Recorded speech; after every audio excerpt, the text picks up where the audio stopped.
Welcome to my channel Shiva free spirit. ఇది introduction video అండి. ఈ వీడియోలో నా గురించి, నా బ్యాక్గ్రౌండ్ ఏంటి, నా ఎడ్యుకేషన్ క్వాలిఫికేషన్స్ ఏంటి, ఈ డీటెయిల్స్ అన్నీ మనం మాట్లాడుకుందాం. హలో యూట్యూబ్, అందరూ ఎలా ఉన్నారు? నా పేరు Shiva and welcome to my channel Shiva free spirit. So నేను వచ్చి పుట్టింది కాకినాడ అండి. నా చదువంతా ఆదిత్య పబ్లిక్ స్కూల్ తెలుగు మీడియంలో 10th క్లాస్ వరకు జరిగింది.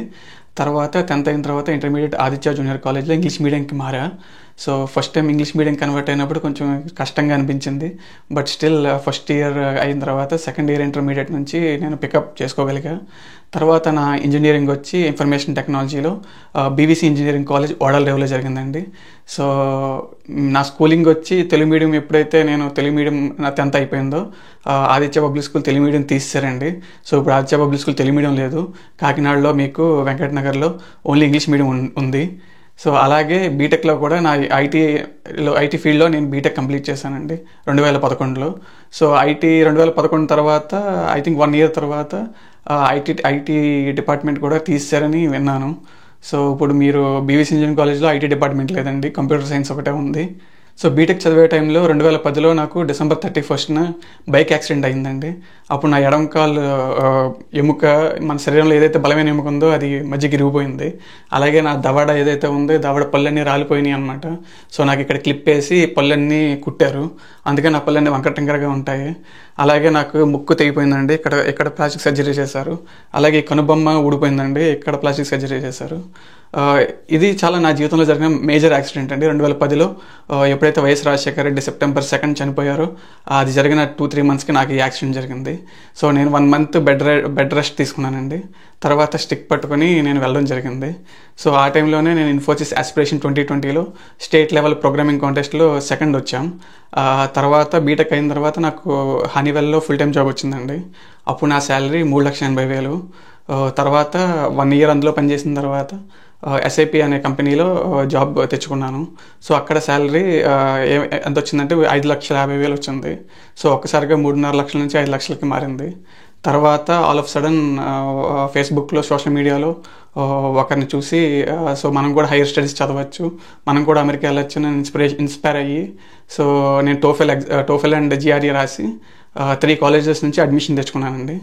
తెచ్చుకొని మార్చి 2013లో నేను America visa, F1 visa first time నాకు వచ్చిందండి. తర్వాత April 20న నేను అమెరికాకి 2013లో సమ్మర్ సెమిస్టర్కి నేను అమెరికా రావడం జరిగింది. సో అలా F1 మీద నేను మాస్టర్స్ కంప్యూటర్ సైన్స్లో కంప్లీట్ చేసుకుని సిమెన్స్ అనే కంపెనీలో ఫుల్ టైం జాబ్ తెచ్చుకున్నానండి. తర్వాత ఓపీటీలో వర్క్ చేసి 2016లో H1 పిక్ అయింది. తర్వాత 2019లో IAS ఎగ్జామ్ రాయడానికి ఇండియాకి నేను ఫ్యామిలీతో మైగ్రేట్ అయిపోయానండి, ఇండియాకి వచ్చేసాను. సో 2019, 2020 నేను ఎగ్జామ్ రాసి ప్రిలిమ్స్లో క్వాలిఫై చేయలేకపోయాను.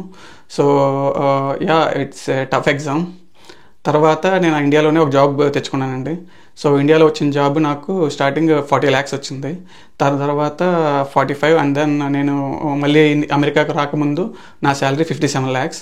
సో ఇది ఒక వీడియోలో మీకు ఎక్స్ప్లెయిన్ చేస్తా, అది ఐకార్డ్స్లో మీకు లింక్ చేస్తా, మీకు కుదిరితే టైం ఉంటే చూడండి. ఈ మేజర్ యాక్సిడెంట్తో పాటు నాకు చిన్నప్పుడు చాలా దెబ్బలు తగిలాయండి.